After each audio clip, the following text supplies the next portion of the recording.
He broke every rule in the book and somehow got away with it. He was the genius engineer behind F1's most controversial cars, who turned loopholes into legends, winning 25 championships with designs that left rivals furious. He outsmarted the system, but they couldn't do anything. And this genius was no other than Adrian Newey. He was born in 1958 in Colchester, England. This shy kid with a pencil and a dream became the mastermind behind 12 constructors' titles and 13 drivers' crowns. His cars weren't just fast. They were the main reason behind protests, bans, and pure chaos. Adrian's story starts in a quiet corner of England where a kid with big dreams faced a lot of criticism. His dad was a professor at Southampton University who loved machines, and Adrian had the same fire as his father. In his free time, he'd sketch cars and planes, not caring about toys or games. He was just lost in lines and curves. School was a different story for Adrian. He was shy, and his grades were so bad that he got expelled at 16. Kids laughed at his shyness, and teachers didn't get his obsession with designs. But his dad saw something special, pushing him to chase engineering. In 1980, he earned a degree in aeronautics and astronautics from Southampton University,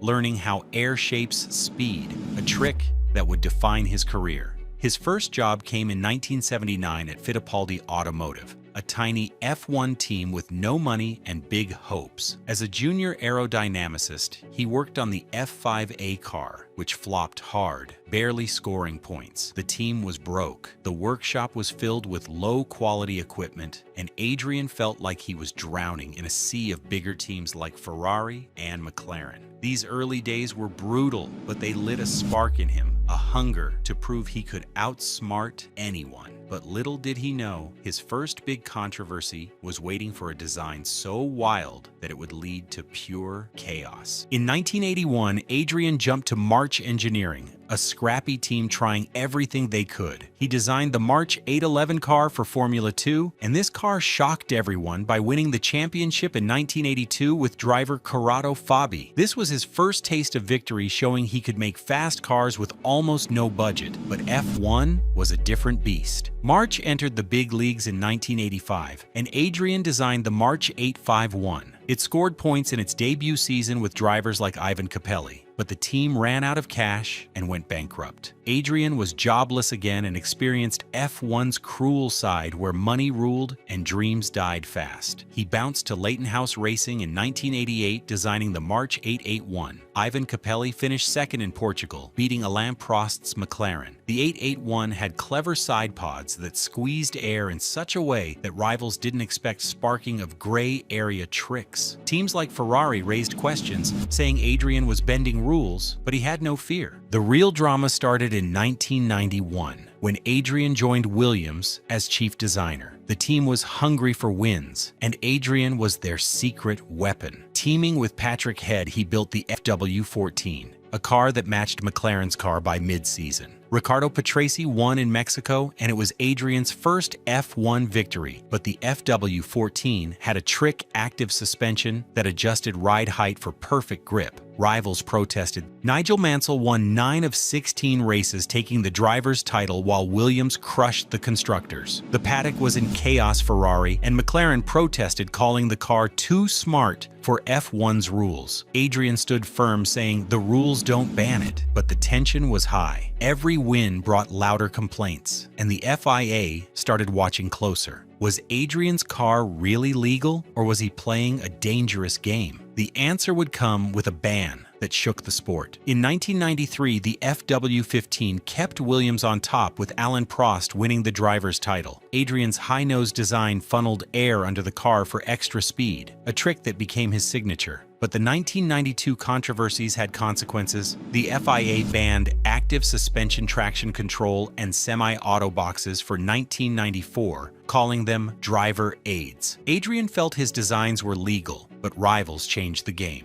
He worked nights for the FW15 to stay ahead, knowing every move was under a microscope. The paddock buzzed with talk of Newey's tricks, and teams started copying his high nose. But 1994 brought tragedy. The FW16, built under the new rules, was unstable, and Ayrton Senna died at Imola in a Williams car Adrian helped design. The loss crushed him, and he questioned if his aggressive designs went too far. The FIA blamed the track, but rumors of illegal traction control leftovers added fuel to the controversy. Adrian pushed through designing the FW14B for Damon Hill, who fought Michael Schumacher to the last race, losing by 1 point. This dark year tested Adrian's heart, but it also motivated him to build safer, faster cars, setting up a new chapter where he'd take on McLaren with even bolder ideas. In 1997, Adrian shocked the paddock by joining McLaren.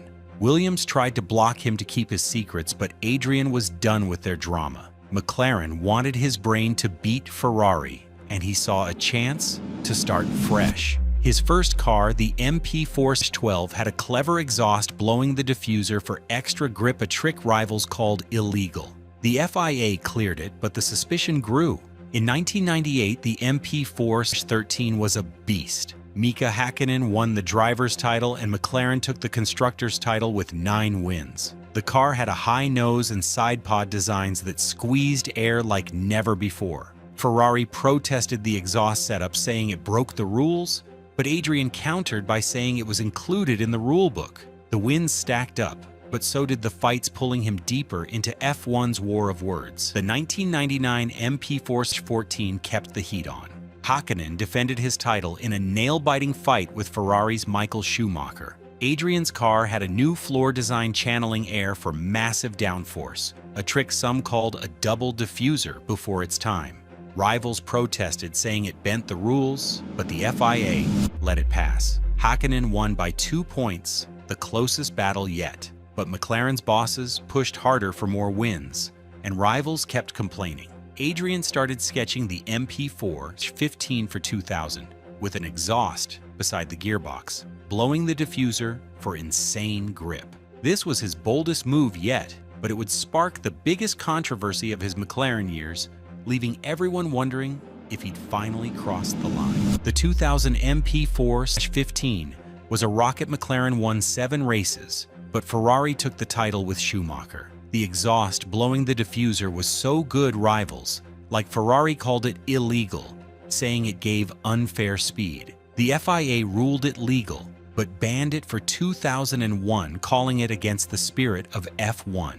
Adrian fought back by saying it was all fair, but the paddock turned on him. McLaren's boss added pressure in his designs, and the constant protests let him down. He felt trapped, wanting a team where he could build without fights. The tension built as rumors spread of a big move, a chance to start fresh with a team nobody expected to win. In 2006, Adrian took a huge risk joining Red Bull, a new team with no wins, just big dreams. Christian Horner and David Coulthard gave him freedom to design without politics, a chance to build from scratch. The RB2 in 2006 was rough, scoring only 65 points with no podiums. Rivals mocked Red Bull, calling them a soda company, not a racer. Adrian worked in a small factory sketching the RB3 for 2007, which scored 34 points, still mid-pack. The struggles were real, money was tight, and the team doubted his ideas. But Adrian's mindset was clear, where he saw rules as puzzles, not walls. For 2008, the RB4 had a new nose funneling air under the car, a trick from his Williams days. It grabbed a podium, but the real magic came in 2009 with the RB5. Sebastian Vettel won in China, Adrian's first Red Bull victory. The paddock was shocked by Red Bull wins, but it was also giving birth to his biggest controversy ever. The 2009 RB5 was a game changer with a double diffuser, a loophole in the new rules sucking air under the car for huge downforce. Braun and Toyota used it too, but Adrian's was the best. Vettel won 4 races, but Braun took the title. Rivals protested, saying the diffuser was illegal. The FIA cleared it, but banned it for 2010. According to Adrian, he found the gap and resolved it, but the fights grew louder. This was his most controversial era, the exhaust-blown diffuser wars that would make Red Bull a dynasty, and Adrian the FIA's biggest target. The 2010 RB6 was where Adrian's genius went wild. He placed exhausts on the side, blowing a slot in the double diffuser for unreal grip. It was legal, but McLaren and Ferrari screamed foul. The FIA investigated, but let it pass. Vettel won the title on the last lap in Abu Dhabi, a heart-stopping finish that gave Red Bull their first championship. The car won 9 races, but the blown diffuser sparked chaos. Teams copied it, but Adrian's was king. For 2011, the RB7 had cricket bat exhausts ahead of the tires, blowing the diffuser even harder. It won 12 races, Vettel took the title, and the FIA banned the trick for 2012. Adrian adapted with new exhaust angles, keeping Red Bull ahead. The controversies piled up, rivals accused him of cheating, but he had no fear. This era made him untouchable, but also a villain to competitors, building suspense for what came next. The 2012 RB8 kept the fire alive. With exhausts blowing upwards at 30 degrees, Adrian used the Coanda effect to curve air to the diffuser. Rivals protested, saying it was too strong. The FIA cleared it, but the tension was thick.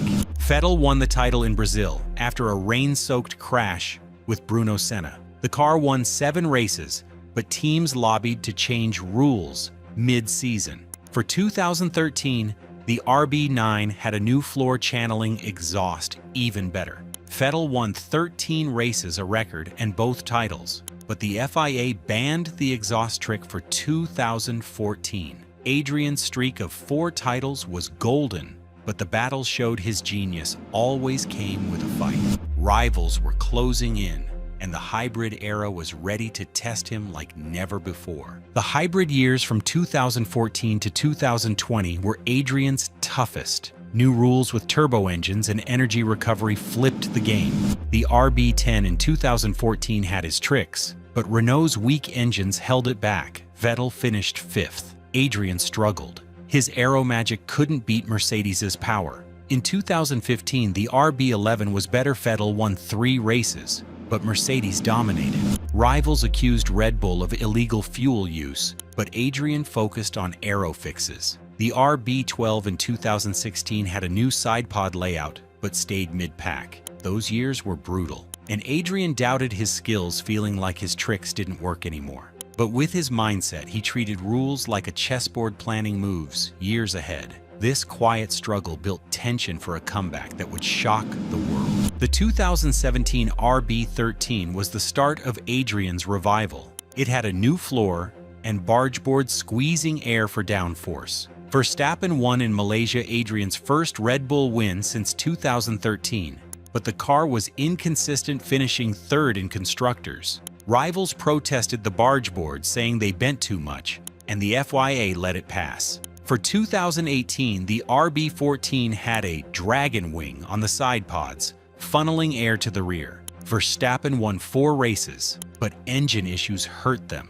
Ferrari accused Red Bull of flexible wings, gaining extra speed. The FIA tested and cleared it. Adrian was back, but the titles were still out of reach, keeping the paddock guessing what he'd do next. The 2019 RB15 was built for Vettel with a new front wing for sharp turns and a floor that sucked air like a vacuum. Vettel won in Singapore, but the car struggled in corners. Red Bull finished 3rd, but rivals said the floor flexed illegally. Adrian stood firm, saying it's legal, but the pressure grew. For 2020, the RB16 had a DAS-like system, steering the front wheels for tire warm-up, but Mercedes got there first. Verstappen won 2 races, but the car broke often. Rivals accused Red Bull of using brake ducts for aero gain. The FIA fined them, but Adrian adapted. These years were tough, but they sharpened him, setting up a dominance that would rewrite F1. The 2021 RB16B was Adrian's masterpiece. With Honda engines, it had a new floor and diffuser for massive downforce. Verstappen won 10 races, battling Lewis Hamilton to the final lap. The Abu Dhabi finale sparked chaos. A safety car decision handed Verstappen the title, and rivals cried unfairly. Adrian's car was legal and unstoppable, winning 10 races, but the paddock exploded in debates. For 2022, the RB18 mastered new ground effect rules, winning 15 races. Verstappen took the title by 146 points. Rivals protested the floor flexing too much. The FIA banned it mid-season, but Adrian's early lead was untouchable. This was his Red Bull peak, 4 titles in a row. but the controversies showed his genius always came with a fight. The 2023 RB19 was a legend, winning 21 of 22 races, a 95% win rate unmatched in F1 history. Verstappen won the title by 290 points. The car had a new side pod design and floor, creating insane downforce. Mercedes protested the floor, saying it scrapped the track for extra grip. The FIA cleared it, but the tension was high. Adrian's designs were so good, teams copied them but couldn't keep up. This year was his crown, but rumors of leaving Red Bull for a new challenge built suspense for his next move. What's the takeaway? Adrian Newey's story proves genius bends rules to make history. His struggles, small teams' tragedies, and rivalries tried to stop him, but his mindset to find the loophole and keep pushing to win made him a legend. His transformation of F1 shows that your guts can beat the odds. Adrian's story isn't done. In 2025, he joined Aston Martin to build a new dynasty with 2026 rules. His designs, from active suspension to blown diffusers, changed F1 forever. Adrian Newey is a genius with his illegal cars, and it wasn't just about speed. It was about outsmarting the whole game. His story shows you can break rules and build a legacy if you dare. Whether you're racing or dreaming, Adrian's fire screams to push the limits and own your path. All right, guys, that's all for today. I hope you guys enjoyed this video. Share your thoughts on his story below, and don't forget to hit that like and subscribe for more stories like this. And I'll see you in the next one.